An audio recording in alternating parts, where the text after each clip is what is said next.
أعوذ بالله من الشيطان الرجيم بسم الله الرحمن الرحيم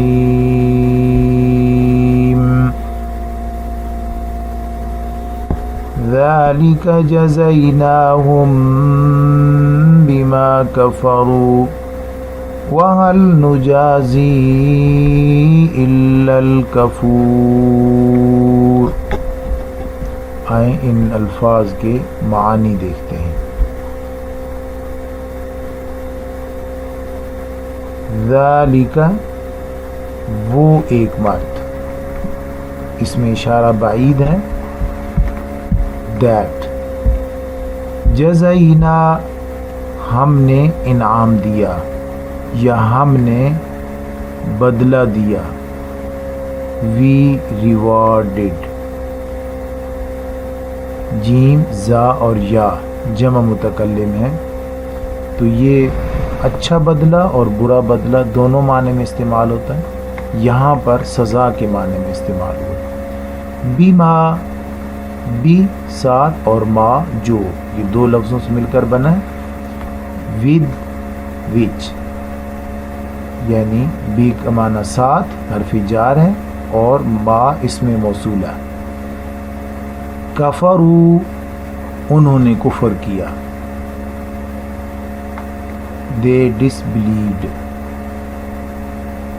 یہ کاف فا اور را روٹ ہے، اس میں جمع مذکر غائب فعل ماضی ہے۔ حل کیا یا نہیں دونوں معنوں میں استعمال ہوتا ہے، اگر اللہ سے تھوڑا سا پہلے آیا ہوا وہ حل تو پھر نہیں کے معنی میں استعمال ہوتا ہے، ویسے کیا یعنی وٹ۔ نجازی ہو جائے، بی ڈن، نون جیم زا، نون جیم زا اور یا، جیم زا اور یا، اس میں حرف ہیں جیم زا اور یا، جمع متکلم فعل مضارع ہیں، اس کا معنی ہوتا ہے کہ ہم بدلہ دیں گے، الا مگر، دوبارہ آگے ہوں، الکفور، الکفور بے شکرے، ناشکرے، جمع مکسر ہے کافر کی۔ ان الفاظ کو سمجھنے کے بعد اب ہم اس آیت کی تفسیر کی طرف جاتے ہیں۔ اعوذ باللہ من الشیطان الرجیم بسم اللہ الرحمن الرحیم۔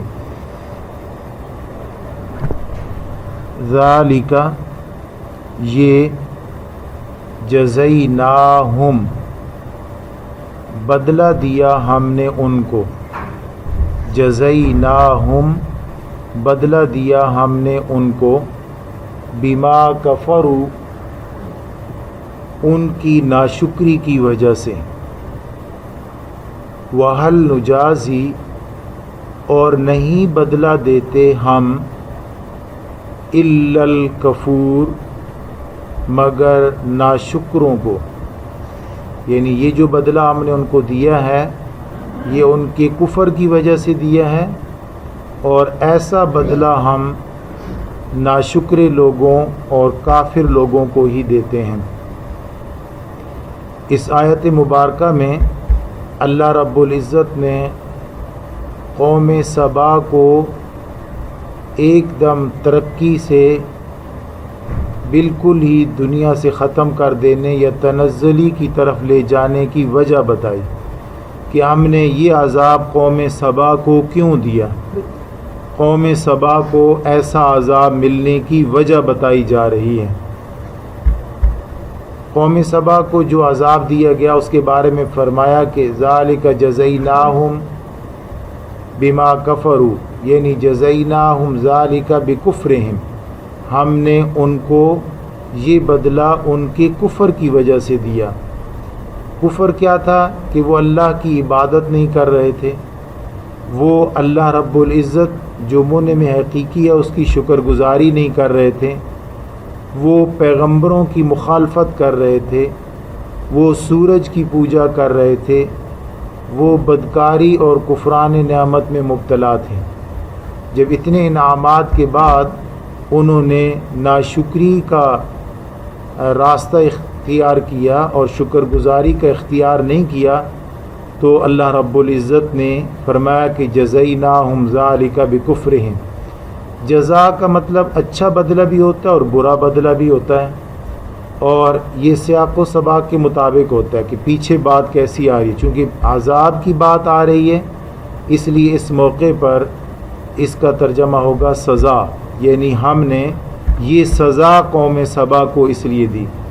قوم سبا کو جو سزا ملی اس کی وجہ ان کا کفر تھا، تو ناشکری کی سزائیں جو اللہ رب العزت نے دی ہیں وہ یہ دیں کہ پھلدار درختوں کے بجائے خودرو جھاڑیاں اور کانٹے دار درخت اور بیری اگائی، اور اسی طریقے سے میٹھے پھلوں کے بجائے ترش پھل، اسی طریقے سے زرخیز مٹی کے بجائے ریت کی ایسی تہ جو زراعت کے لیے موزوں ہی نہ ہو، تو بالکل الٹ کر دیا۔ پھلدار درختوں کے بجائے جھاڑیاں، میٹھے پھلوں کے بجائے ترش پھل، زرخیز زمین کے بجائے ریت کی ایسی تہ جو قابل کاشتی نہ ہو، زراعت کے قابل ہی نہ ہو۔ تو یہ اللہ رب العزت کی طرف سے جو بدلے دیے گئے وہ پہلی والی نعمتوں کے بالکل الٹ تھے، اور یہ ان کی ناشکری کی سزا تھی۔ اب اللہ رب العزت فرماتے ہیں کہ وَهَلْ نُجَازِي إِلَّا الْكُفُورَ، اور اس طرح کے بدلے ہم صرف ناشکر لوگوں کو ہی دیتے ہیں، یعنی اس طرح کی سزائیں ہم ناشکر لوگوں کو ہی دیتے ہیں۔ تو شکر گزاروں کو یہ سزائیں اللہ رب العزت نہیں دیتے۔ ہمیں یہ دیکھنا ہے کہ کافروں کو جو سزائیں دیں یہ سزائیں بطور نمونہ کے اللہ رب العزت نے پیش فرمائیں، اور جو مسلمانوں کو سزائیں ہیں، مثلا گناہ کی سزا یہ ہوتی ہے کہ عبادت میں سستی آ جاتی ہے۔ مسلمان کو سزا یہ ہوتی ہے اگر اس سے کوئی گناہ ہو جاتا ہے تو اس کا بدلہ اس کو یہ دیا جاتا ہے کہ عبادت میں سستی آ جاتی ہے۔ دوسری، مسلمان کو سزا یہ دی جاتی ہے کہ اس کی معاش کو تنگ کر دیا جاتا ہے۔ قرآن مجید میں ان سزاؤں کا ذکر ہے۔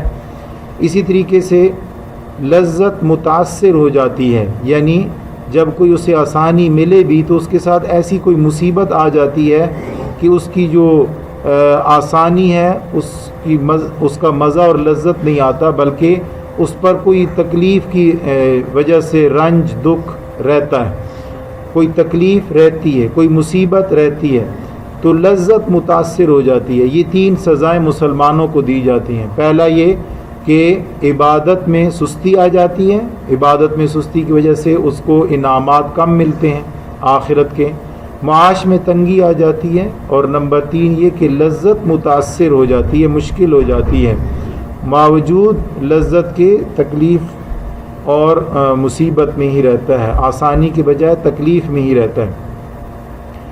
اللہ رب العزت فرماتے ہیں کہ اہل سبا جیسی سزائیں ہم کافروں کو دیتے ہیں، مسلمانوں کو یہ سزائیں نہیں دی جاتی، مسلمانوں کی سزائیں دوسری ہیں۔ علماء لکھتے ہیں کہ کافر کے ہر عمل پر اس کو سزا دی جاتی ہے، اور یہ بطور نمونہ کے ہے جو آخرت میں دی جائے گی۔ کافر جو عمل یہاں کرتا رہے گا اس کی سزا اس کو ایسے ہی آخرت میں ملے گی۔ اللہ رب العزت نے چھوٹی چھوٹی قیامتیں پہلے قائم فرمائی ہیں، اور حضور اقدس صلی اللہ علیہ وسلم کی امت کو یہ بتایا گیا ہے کہ آپ نے تاریخ سے سبق حاصل کرنا ہے۔ ان کو جو سزائیں ہم نے دی ہیں دنیا میں، ایسی سزائیں انہی اعمال پر ہم آپ کو آخرت میں دیں گے۔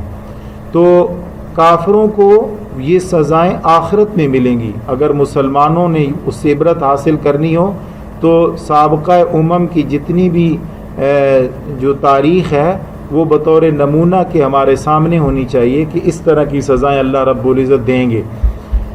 یا علماء نے یہ بھی لکھا ہے کہ کافروں کے ساتھ برابری کا معاملہ ہے کہ وہ جو بھی عمل کریں گے اس جیسی ان کو سزا ملے گی۔ رہا مسلمان کا معاملہ تو اگر اس کو کوئی تکلیف آتی ہے، کوئی تنگی آتی ہے، کوئی مصیبت آتی ہے تو وہ اس کے گناہ کا کفارہ بن جاتا ہے۔ دنیا میں جو اس نے گناہ کیا ہوتا ہے اس کا کفارہ اس کو دنیا میں ہی برابر کر دیا جاتا ہے، آخرت میں اس پر سزا ادھار نہیں رکھی جاتی، اس کا عمل کا اچھا بدلہ اور انعام اس پر ادھار ہوتا ہے، وہ اس کو آخرت میں ملتا ہے۔ رہا کافر کا معاملہ تو اگر وہ اچھا عمل کرتا ہے تو دنیا میں اس کو اچھا بدلہ دیا جاتا ہے، اگر برا عمل کرتا ہے تو اس کو آخرت میں اس کو بری سزا دی جائے گی۔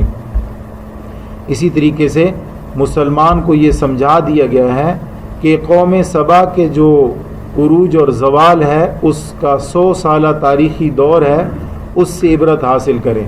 فرمایا ذالک، یہ جزیناہم، ہم نے ان کو بدلہ دیا یا ہم نے ان کو عوض دیا، بما کفروا، ان کی ناشکری کی وجہ سے، وہل نجازی، اور نہیں بدلہ دیتے ہم الا الکفور، مگر ناشکروں کو، یعنی ایسی سزائیں ہم صرف ناشکروں کو دیتے ہیں۔ اللہ رب العزت ہمیں کافر اور ناشکرہ انسان بننے سے محفوظ فرمائے۔ جو اللہ رب العزت نے سزائیں کافروں کے لیے رکھی ہیں، جن اعمال پر رکھی ہیں، ان اعمال سے ہم سب کو محفوظ فرمائے۔